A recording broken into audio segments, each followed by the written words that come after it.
ബീഹാറിൽ ഇന്ത്യ മുന്നണിയുടെ മോശം പ്രകടനം തികച്ചും അപ്രതീക്ഷിതമായിരുന്നു.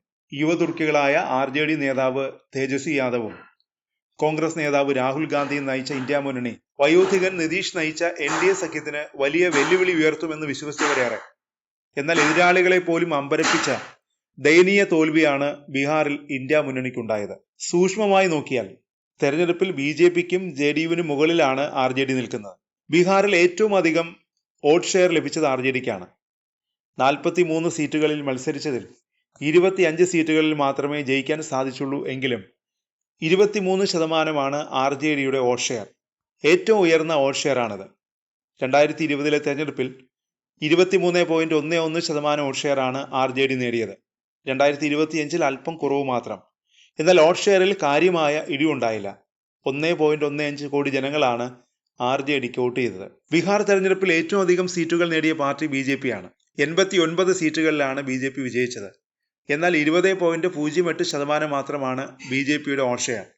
2020 തെരഞ്ഞെടുപ്പിൽ 19.46% വോട്ട് ഷെയർ. അല്പം വോട്ട് ഷെയർ വർദ്ധിച്ചിട്ടുണ്ടെന്ന് മാത്രം. BJPയുടെ സഖ്യകക്ഷിയായ നിതീഷ് കുമാറിന്റെ JDUവിന് കിട്ടിയത് 19.25% വോട്ട് ഷെയർ ആണ്.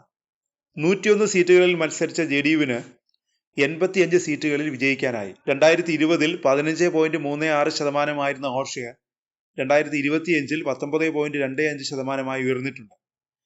ചിരാഗ് പാസ്വാന്റെ ലോക് ജനശക്തി പാർട്ടി, ഹിന്ദുസ്ഥാനി അവാം മോർച്ച, രാഷ്ട്രീയ ലോക മോർച്ച ഉൾപ്പെടെ NDA മുന്നണിയുടെ വോട്ട് ഷെയർ 46 മുതൽ 47% വരെയാണ്. ഏറ്റവും അധികം വോട്ട് ഷെയർ ലഭിച്ച രാഷ്ട്രീയ അടിത്തറയിൽ ഇളക്കം തട്ടാതിരുന്ന RJDക്ക് എന്താണ് തിരിച്ചടിയായത്? ഇന്ത്യ സഖ്യത്തിലെ മറ്റു കക്ഷികൾ തന്നെ കോൺഗ്രസും ഇടതു പാർട്ടികളും ഉൾപ്പെടെയുള്ള ഇന്ത്യ മുന്നണിക്ക് ലഭിച്ച ആകെ വോട്ട് ഷെയർ 35.89%. ലാലു പ്രസാദ് യാദവിന്റെ ഭരണകാലത്ത് ബീഹാറിൽ അരങ്ങേറിയ ജംഗിൾ രാജ് ഇപ്പോഴും RJDയെ വേട്ടയാടുന്നുണ്ട്.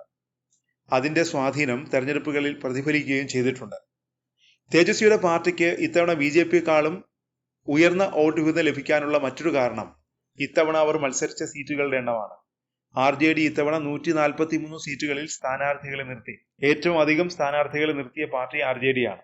മറുവശത്ത് BJPയും JDUവും 101 സീറ്റുകളിൽ വീതം മത്സരിച്ചു. അങ്ങനെ RJD BJPയെക്കാളും JDUവിനേക്കാളും 42 സീറ്റുകളിൽ കൂടുതൽ മത്സരിക്കുകയും ആ സീറ്റുകളിൽ കൂടുതൽ വോട്ടുകൾ നേടുകയും ചെയ്തു. തോറ്റ സ്ഥാനാർത്ഥികൾ പോലും വോട്ട് വീതം വർദ്ധിപ്പിച്ചു എന്നത് ശ്രദ്ധിക്കേണ്ടതാണ്. അങ്ങനെ ഒരു ദശാബ്ദത്തിനിടെ ഏറ്റവും മോശം പ്രകടനവുമായി RJD മുന്നോട്ടു പോകുമ്പോൾ തേജസ്വി യാദവിന് സമാധാനിക്കാൻ ഒരു കാരണമാണ് വോട്ട് ഷെയറിലെ ഈ വർധനവ്.